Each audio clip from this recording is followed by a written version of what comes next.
Term for being unable to see glaring errors after working for some time on a task.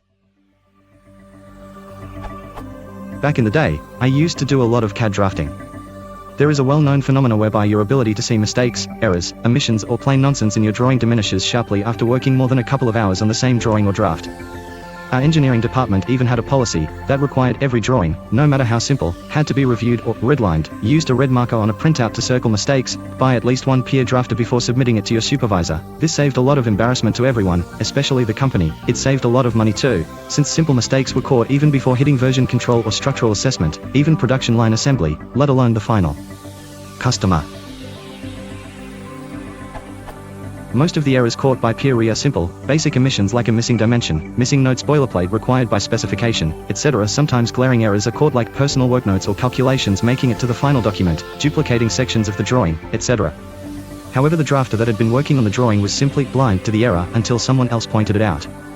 Also, incidence of this is noticeably higher when working on a computer, v.gr CAD drafting, vs doing old-school technical drafting by hand on paper using a drawing board. Quite frequently, simply printing or plotting your CAD draft to paper will make you see and catch some errors, invisible to you on screen, but a fresh pair of eyes will catch some that you yourself can't see even on paper. This also known to happen in other professions that require working for extended periods on a computer document, for example, software programmers, lawyers, technical writers, etc. In Spanish we call this phenomena ceguera de tola, literally workshop blindness. However, my research below shows it does not translate well to English. I thought of mental fatigue, however I don't think it conveys the same meaning, since mental fatigue reduces your overall awareness and acuity, and you would be blind to others' mistakes on a similar drawing or document. However, surprisingly, if you look at a document that you didn't work on yourself, you'll notice immediately any mistakes even if you have just committed them on your own work.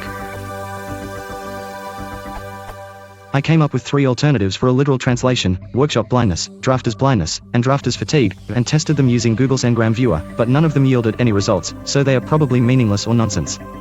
Ceguera de tola, however, is widely used in Spanish since around the 70s, which matches the time period when PCs became affordable. So, in short, what would be a well-understood term or idiom for the inability to see your own mistakes or omissions after working for some time on the same document? Many thanks to everyone for all the wonderful and enlightening answers. I tried several in actual conversation, and tunnel vision required the least explanations, although several ideas here work in different situations. Like, I'm having tunnel vision issues with this document when explaining I am having the condition, or the very friendly, funny and kinda icebreaker Captain Obvious. Again, thank you to this wonderful community.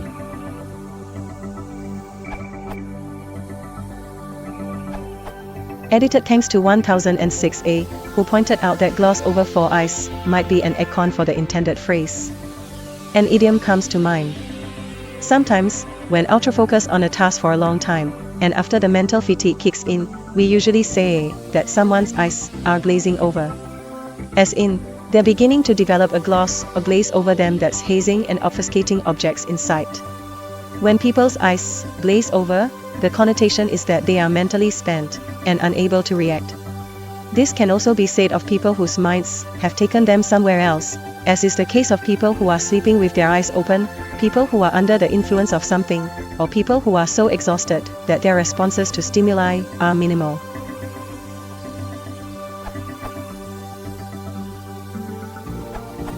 Consider calling it tunnel vision. Tunnel vision metaphorically denotes the reluctance to consider alternatives to one's preferred line of thought. Instances include physicians treating afflictions, detectives considering crime suspects, or anyone predisposed to a favored outcome. The common way to solve this problem is a second opinion, that is, getting somebody unrelated to the original investigation to look at it from the beginning, without the same biases and preconceptions. Wikipedia, emphasis mine. In your example, the reluctance isn't a matter of conscious choice, it's a form of cognitive inhibition caused by too much focus on particular details. Here's an example of the term used in a context not too dissimilar to the one you described. What to do about an excessive focus? Kamal Gupta suggested, it is called tunnel vision. The solution is not difficult. Management has to take a break, like once in a quarter, to take a look at the big picture. James Heskett, is too much focus a problem? You'd say that after working on the draft for too long, people can develop tunnel vision. In British English, can't see the wood for the trees.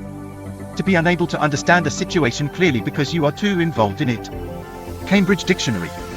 For example, I've been working on this for 6 hours now, and at this point I can't see the wood for the trees. I'm told this is can't see the forest for the trees in American English.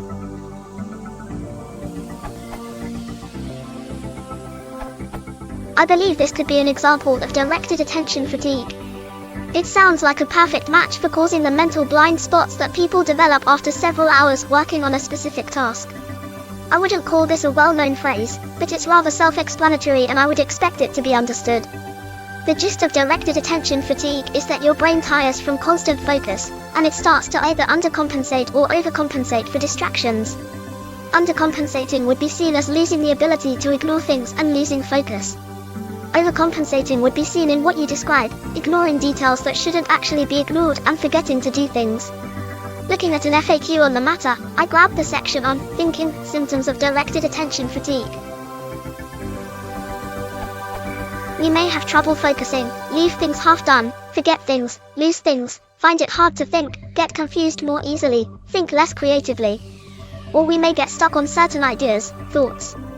Looking more into related topics like the Stroop effect, I see an underlying emphasis on the fact that sustaining attention is mostly a battle of removing unwanted distractions, external and internal. There really aren't many people who can actually focus for extended periods of time without suffering performance-wise and developing weird mental blind spots. Most studies I found did note that even a 20-minute break could restore this mental ability and that a good night's sleep was nearly guaranteed to do so. As to why this might be worse when using a computer as opposed to something more real, I can only suggest that computers tend to be placed in environments which are more distracting, denser placement of desks, the sound of typing, the whir of fans, etc., or that computers are themselves more distracting, what with screen flicker and the internet itself.